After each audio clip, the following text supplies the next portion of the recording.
Yang barusan kalian dengar adalah teriakan dari pilot yang sedang mencoba melawan maut.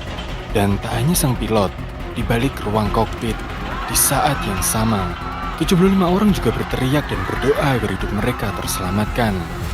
Namun sayangnya, dari 88 orang yang berada di dalam pesawat itu, hanya 17 yang ditemukan bernyawa. Tragedi ini terjadi pada 31 Oktober 1979, bermula ketika pesawat jenis DC-10 yang dimiliki oleh Western Airlines dengan nomor penerbangan 2605 lepas landas dari Bandara Internasional Los Angeles, Amerika Serikat pada pukul 01.40 dini hari, mengudara menuju Bandara Internasional Mexico City. Penerbangan ini dipimpin oleh pilot Charles Gilbert dan kopilot Ernst Reichel. Bandara Mexico sendiri memiliki dua landasan pacu utama, yaitu 23L kiri dan 23R kanan. Namun, hanya landasan 23L kiri yang memiliki lampu panduan pada landasannya. 12 hari sebelum kecelakaan, Bandara Meksiko mengeluarkan pengumuman bahwa landasan 23L kiri ditutup untuk perbaikan sampai waktu yang belum ditentukan. Setelah 4 jam mengudara, penerbangan 2605 memasuki wilayah Bandara Meksiko dan bersiap untuk melakukan pendaratan. Namun pada hari itu, kabut tebal menyelimuti bandara dan langit juga masih gelap, membuat jarak pandang menjadi sangat buruk. Karena hal ini, pengatur lalu lintas udara mengizinkan Bandara Meksiko menggunakan lampu landasan 23L kiri sebagai patokan saat prosedur pendaratan. Dengan ekspektasi, pilot akan berpindah jalur sesaat setelah landasan 23R kanan terlihat. Manuver ini biasa disebut dengan sidestep, dan hal ini menjadi masalah yang sangat besar. Pilot menurunkan ketinggian pesawatnya untuk pendaratan. Pada saat ini, tower memberitahu pilot hingga sebanyak 4 kali bahwa landasan yang harus dipakai adalah 23R kanan. Namun, karena sinyal yang terganggu, membuat suara tower menjadi tidak jelas saat mencapai kokpit pesawat. Dan sebelum pilot menyadari apa yang tower katakan, roda pesawat sudah menyentuh landasan yang salah. Menyadari kesalahan fatal, sang pilot mencoba menarik pesawat kembali ke udara. Namun, karena sudut pesawat yang terlalu miring ke kanan, membuat roda sayap kanan menghantam truk tanah yang sedang terparkir di tengah landasan. Pesawat terus terbang dengan sudut kemiringan yang semakin tajam, membuat sayap kanannya menghantam hanggar hingga terlepas. Tanpa kendali, pesawat akhirnya menghantam gedung beton dan menjadi serpihan.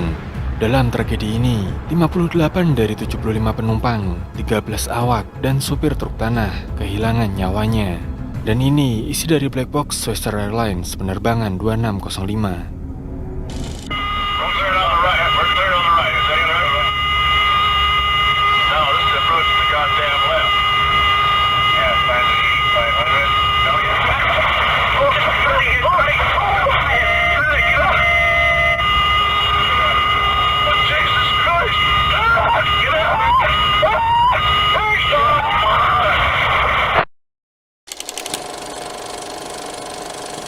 Japan Airlines penerbangan 123 adalah penerbangan domestik rutin dari Tokyo menuju Osaka, Jepang.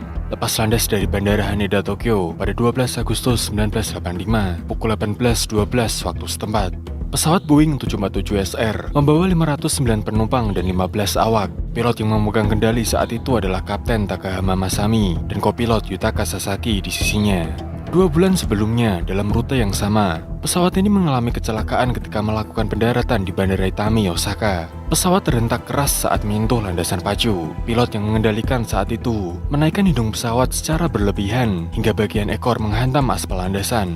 Benturan ini menyebabkan retakan pada sekat yang memisahkan ruang beda tekanan di bagian ekor pesawat. Kerusakan tersebut kemudian diperbaiki oleh teknisi dari Boeing dan Japan Airlines. Setelah perbaikan dianggap selesai, pesawat kembali beroperasi tanpa masalah hingga di tanggal 12 Agustus. 12 menit setelah penerbangan 123 lepas landas, pilot Takahama menaikkan pesawatnya pada ketinggian jelajah di 9.000 meter. Sekat pada ekor yang sebelumnya diperbaiki, tiba-tiba pecah. Karena perbedaan tekanan udara yang amat besar di antara dua ruang, membuat komponen pesawat tersedot keluar melalui sekat yang terbuka, merusak sistem hidrolis yang diperlukan untuk mengendalikan sayap kiri dan kanan. Tidak hanya itu, ekor pesawat juga ikut putus dan terlepas. Pilot Takahama segera mengaktifkan sinyal darurat dan menghubungi pusat kontrol wilayah Tokyo dan meminta kembali ke Bandara Haneda. Namun, pesawat menjadi tak terkendali dan mulai menukik tajam ke bawah. Pilot memerintahkan kopilot untuk mengoreksi sudut pesawat, sementara dirinya mencoba mengurangi kecepatannya. Naas, semua usaha yang mereka lakukan sia-sia.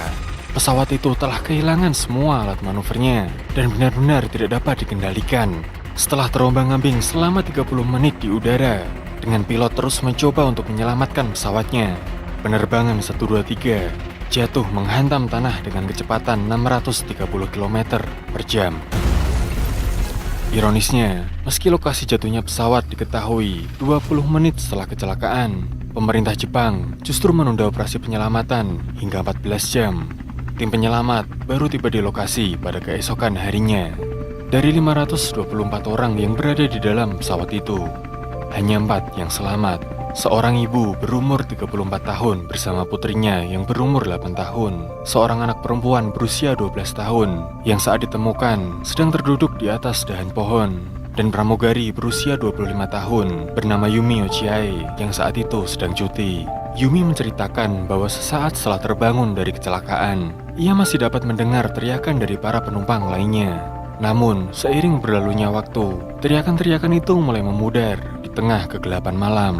Penyelidikan pasca kecelakaan menemukan bahwa perbaikan sekat yang dilakukan sebelumnya tidak sesuai standar. Rivet ganda yang seharusnya digunakan untuk menyambung bagian yang retak justru diganti dengan rivet tunggal, membuat sambungan menjadi tidak kuat menahan dekompresi udara hingga akhirnya pecah.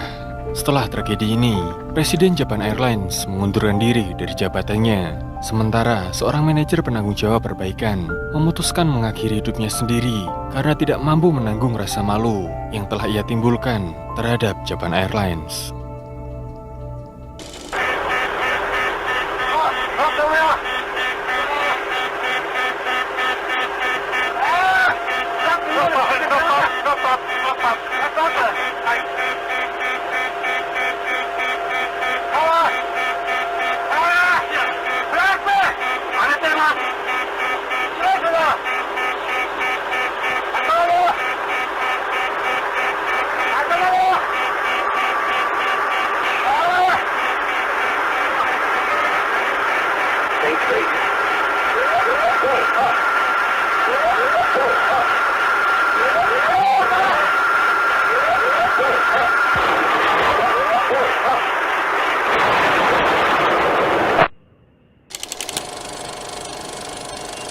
Lima tahun sebelum terjadinya kecelakaan Western Airlines 2605, pesawat dengan jenis sama yaitu DC-10 juga mengalami kecelakaan fatal di Prancis, mengakibatkan hilangnya 361 nyawa yang dibawanya. 3 Maret 1974 pukul 07.57 waktu setempat, Turkish Airlines penerbangan 981 lepas landas dari Bandara Yashiko, Istanbul menuju Bandara Heathrow, London dengan perhentian sementara di Bandara Orly, Paris. Berada di dalam kokpit adalah pilot Nezat Bekosh dan kopilot Oral Ulusman. Penerbangan 981 awalnya hanya membawa 167 penumpang dari Turki. Namun saat transit di Paris pukul 11.02 siang, 50 penumpang turun dan 218 penumpang baru naik, membuat total penumpangnya menjadi 335 orang. Pukul 12.32, pesawat kembali mengudara dari Bandara Orly. Namun, hanya 60 km setelah lepas landas, pada ketinggian 7.000 meter, pintu kargo belakang pesawat tiba-tiba terlepas. Perbedaan tekanan udara yang besar membuat kabin di atas pintu kargo hancur terhempas keluar bersama 6 kursi penumpang dan orang yang mendudukinya. Saat kabin penumpang hancur, kabel-kabel utama yang mengendalikan sirip belakang juga ikut terputus. Seketika, pesawat menukik tajam ke bawah dengan kecepatan sangat tinggi. Dan walaupun pilot Bekos dan kopilot Ulusman berusaha keras untuk mengendalikan pesawatnya, hanya dalam 77 detik setelah terlepasnya pintu kargo, penerbangan 981 menghantam tanah dengan kecepatan 783 km per jam. Pesawat berubah menjadi serpihan. Dari total 346 korban jiwa, hanya 40 yang dapat dikenali secara visual. Sisanya berubah menjadi 20.000 potongan yang dikumpulkan satu persatu oleh tim penyelamat. 6 orang yang terlempar sebelumnya ditemukan utuh tanpa nyawa di sebuah ladang berjarak 15 km dari lokasi jatuhnya pesawat. Hasil investigasi mengungkapkan saat pesawat berada di Turki, petugas darat mengalami kesulitan saat menutup pintu kargo. Hal ini karena pengunci yang digunakan pesawat DC-10 pada saat itu tergolong jenis baru. Dan bukannya meminta bantuan teknisi, petugas darat justru mengikir pin pengunci hingga setipis 6,4 mm agar pintu mudah ditutup. Akibatnya, pin pecah tidak kuat menahan dekompresi udara. Ironisnya, kru darat melakukan hal ini tanpa sepengetahuan awak pesawat.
Flying Tiger Line penerbangan 66, sebuah pesawat kargo yang dioperasikan oleh FedEx, mengudara dari Bandara Changi, Singapura pada 19 Februari 1989 menuju Bandara Kai Tak, Hong Kong dengan pemberhentian sementara di Bandara Internasional Kuala Lumpur. Pesawat Boeing 747 yang berjuluk Jumbo Jet membawa puluhan ton muatan berupa bahan tekstil, software komputer, dan juga berbagai macam paket lainnya.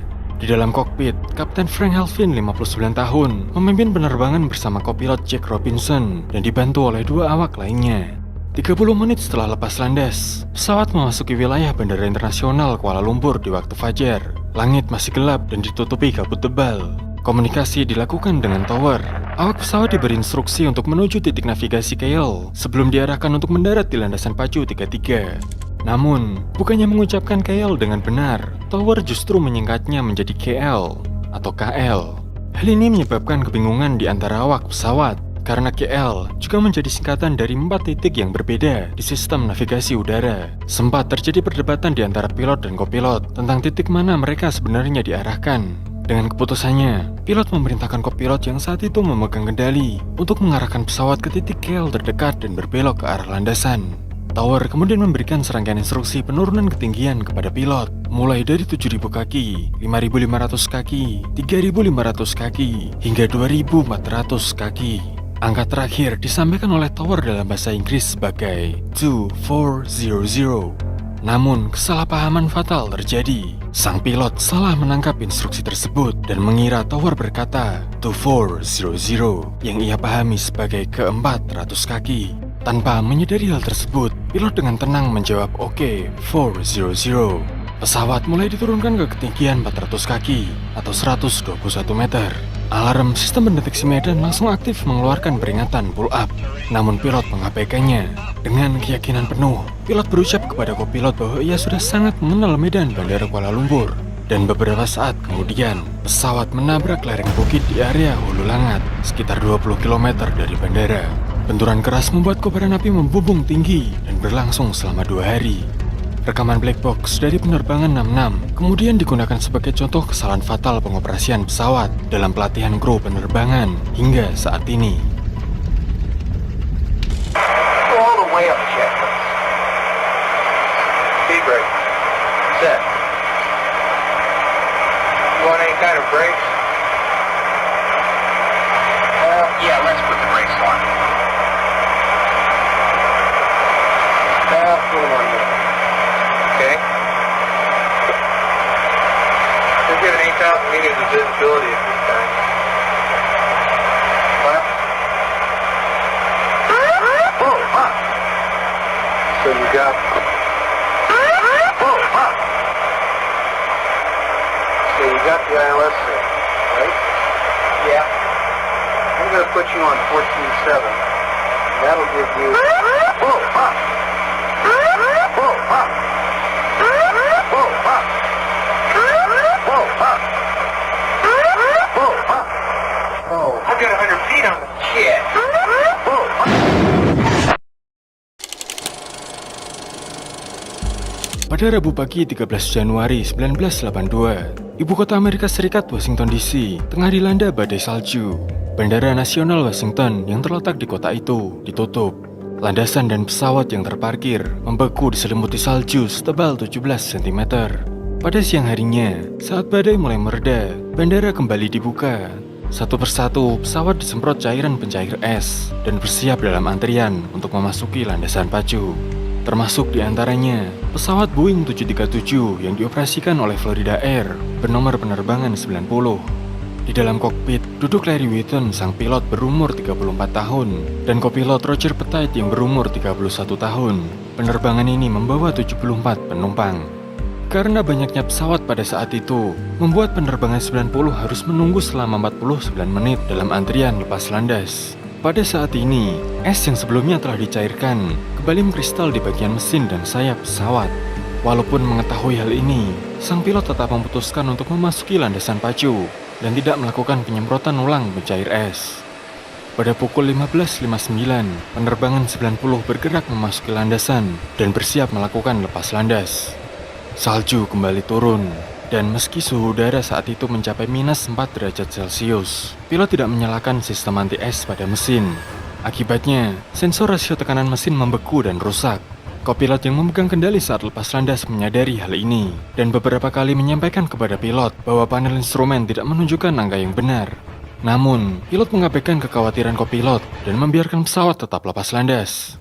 Saat pesawat mulai berjalan, panel menunjukkan angka 2.04 EPR, yaitu daya dorong mesin yang cukup untuk melakukan lepas landas. Tapi pada kenyataannya, mesin hanya mengeluarkan daya sebesar 1.70 EPR, angka yang terlalu kecil untuk mengangkat pesawat berbobot puluhan ton.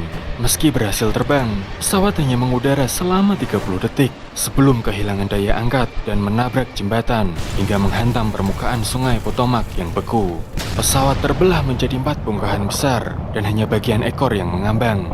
Sisanya ditelan oleh gelapnya air bersuhu 1 derajat Celcius. Dari 79 orang di dalam pesawat, hanya 6 yang selamat. 5 di antaranya bertahan di bagian ekor, yaitu Kelly Duncan pramugari, 4 penumpang, Nikki Felch, Joe Staley, Priscilla Tirado, dan Arlan Williams yang terikat pada kursinya. Sementara 1 orang lainnya, Burt Hamilton, mengambang di air beberapa meter dari ekor pesawat. Setelah 20 menit terombang-ambing menahan sakit dan dingin, helikopter penyelamat akhirnya sampai ke lokasi. Tali diturunkan.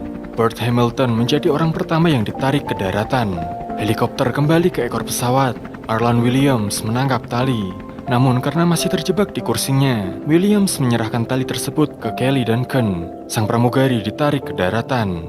Kali ini 2 tali diturunkan. Dan lagi, Williams yang menangkap salah satu tali menyerahkannya kepada Joe Staley.